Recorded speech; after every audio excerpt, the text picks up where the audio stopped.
నమస్కారం మిత్రులారా.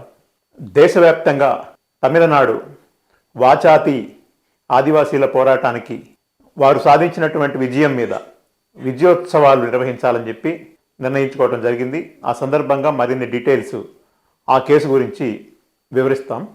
తమిళనాడులో అత్యంత మారుమూల అటవీ ప్రాంతంలో ఉన్నటువంటి ఒక చిన్న ఆదివాసీ పల్లె వాచాతి.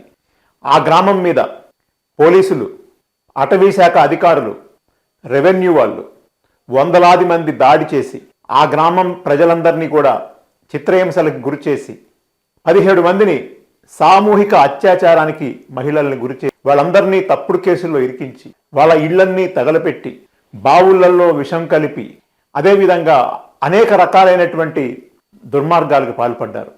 వాళ్ళ ఆస్తులన్నీ దోసుకున్నారు. బంగారం, డబ్బు మొత్తం దోసుకున్నారు.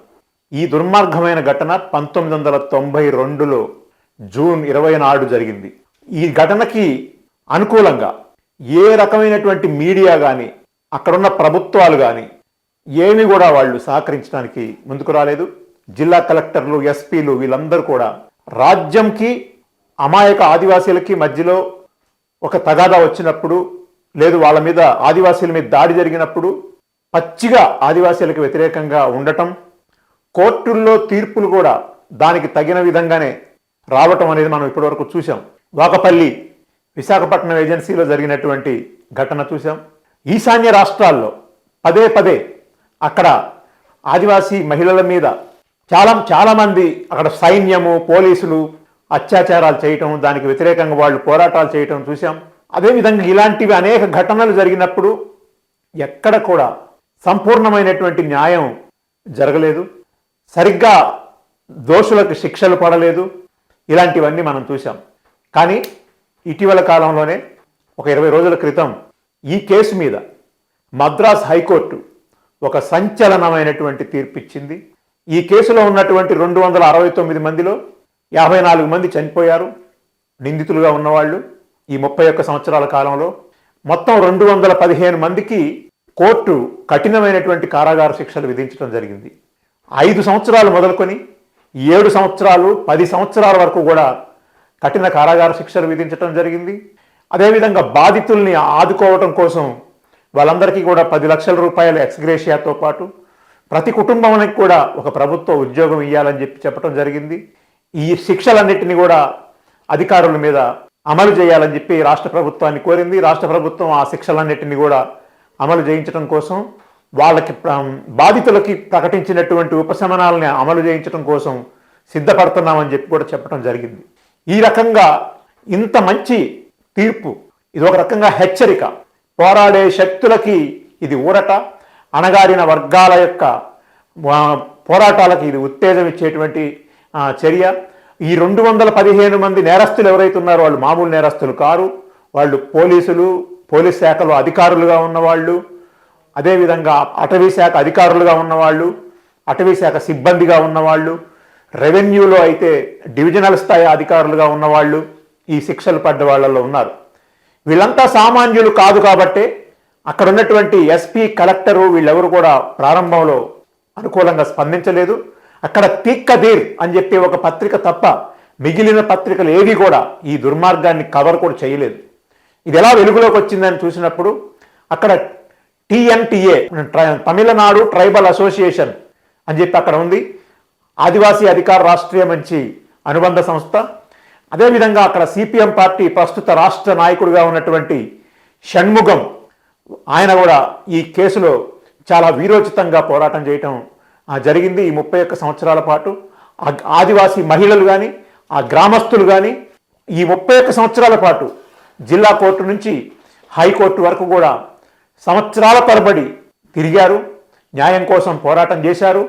తమకు అండగా నిలబడ్డటువంటి ఎర్ర జెండాని నమ్ముకొని ఆ ఎర్ర జెండాకి గట్టిగా అండగా నిలబడి మేము ఖచ్చితంగా ఏమైపోయినా సరే మేము నిలబడతామని చెప్పేసి వాళ్ళు నిలబడటం జరిగింది.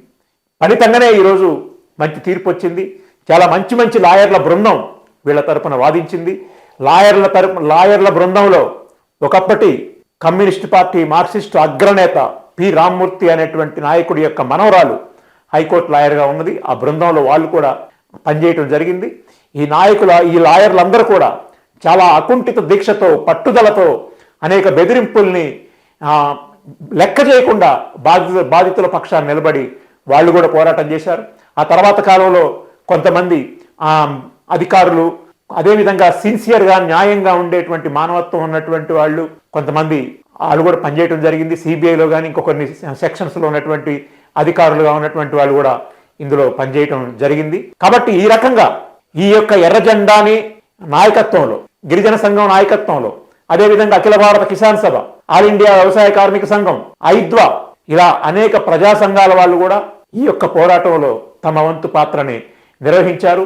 మొదట ఆ దాడి జరిగినటువంటి గ్రామానికి గిరిజన సంఘం కార్యకర్తలు పోయి మాట్లాడి, గిరిజన భాషలో మాట్లాడి వాళ్ళందరినీ కూడా ఈ పోరాటానికి సిద్ధం చేయడం జరిగింది. ఆ తర్వాత పార్టీ నాయకులంతా పోయి ఆ గ్రామాన్ని సందర్శించడం జరిగింది. పోరాటానికి సిద్ధం అని చెప్పడం జరిగింది. సేలం జైల్లో ఈ బాధితులందరినీ కూడా అక్రమంగా పోలీసు వాళ్ళు నిర్బంధించారు. వీళ్ళందరినీ కూడా ఒక ఫారెస్టు అధికారి కార్యాలయానికి ఆ దాడి చేసిన రోజున పట్టుకొచ్చి అక్కడ బంధించారు. 90 మందిని తీసుకొచ్చారు. 20 మంది పిల్లలు, 8 మంది మహిళలుతో సహా వీళ్ళందరినీ కూడా బంధించడం జరిగింది. వాళ్ళ సామూహిక అత్యాచారాలు కూడా వాళ్ళని అటవీ శాఖ కార్యాలయంలోనే చేయటం జరిగింది. వీడు మొత్తం సేలం జైలుకి వెళ్ళి కామ్రేడ్ షణ్ముగం వీళ్ళందరూ కూడా సేలం జైల్లో బాధితులందరితో మాట్లాడటం జరిగింది. వాళ్ళందరినీ కూడా కేసులో నిలబెట్టడం కోసం వాళ్ళ సంతకాలు తీసుకుని న్యాయ పోరాటానికి సిద్ధం చేయడం జరిగింది. దీనికి ఈ న్యాయ పోరాటం చేస్తున్న కాలంలోనే ప్రజా సంఘాలు అనేక రకాలైనటువంటి ప్రజా ఉద్యమాలని, ప్రజా సమీకరణల్ని చేయడం జరిగింది. ఆదివాసీలు చాలా పెద్ద ఎత్తున పోరాటం చేయడం జరిగింది. కానీ ఈరోజు చాలా ప్రాంతాల్లో జరిగినటువంటి ఇలాంటి దుర్మార్గాలు, దాడులు అనేకం జరిగినాయి. ఆ దాడుల్లో ఇంత సంపూర్ణమైనటువంటి తీర్పులు ఇవ్వటం అనేది న్యాయస్థానాల పక్షాన కూడా సాధ్యం కాలేదు. కాబట్టి ఇది ఒక హెచ్చరిక. ఈ రకంగా ఆదివాసీలని ఏమైనా చేయొచ్చు, కొట్టచ్చు, చంపచ్చు, అక్కడున్న వనరులు లూటీ చేయొచ్చు, మాకేం కాదు అనేటువంటి ధోరణి మనందరికీ తెలుసు. జై భీమ్ సినిమా కూడా మనం చూసాం. అక్కడ లాయర్ చంద్రు దగ్గరికి కూడా ఆ కేసులో కూడా మనం ఆ సినిమా మొత్తం కూడా ఎర్ర జెండాలు ఉండటం మనం చూస్తాం.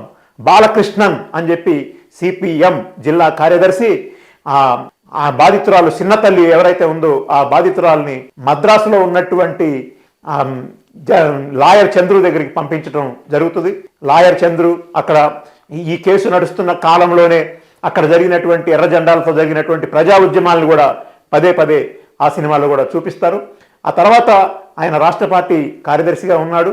వాళ్ళు ఆ సినిమా బృందం వాళ్ళు కూడా జ్యోతిక, అదేవిధంగా సినిమా హీరో వాళ్ళు 20 లక్షల రూపాయలు ఆ బాధితురాలకి చెక్కు ఇవ్వాలనుకున్నప్పుడు ఆ సినిమాలో వచ్చిన ఆదాయానికి బాలకృష్ణన్ గారి ద్వారానే చెక్కును అందింపజేయడం కోసం కూడా ప్రయత్నం చేశారు. ఈ రకమైనటువంటి పోరాటాలు చేసినటువంటి దాంట్లో అగ్రభాగాన ఉన్నటువంటి తమిళనాడు గిరిజన ఉద్యమానికి, అక్కడ ఉన్నటువంటి మార్క్సిస్టు పార్టీకి, అక్కడ ఉన్నటువంటి షణ్ముగం లాంటి నాయకులకి, బాలకృష్ణన్ లాంటి నాయకులకి ఈ సందర్భంగా ప్రత్యేకమైనటువంటి అభినందనలు తెలియజేస్తూ ఈ పోరాట విజయాన్ని మొత్తం దేశంలో ఉన్నటువంటి అన్ని ప్రాంతాల్లో విస్తృతంగా తీసుకుపోవడం కోసం జరుగుతున్నటువంటి క్యాంపెయిన్లో అందరూ పాల్గొనాలని చెప్పేసి తెలియజేస్తూ సెలవు తీసుకుంటున్నాం.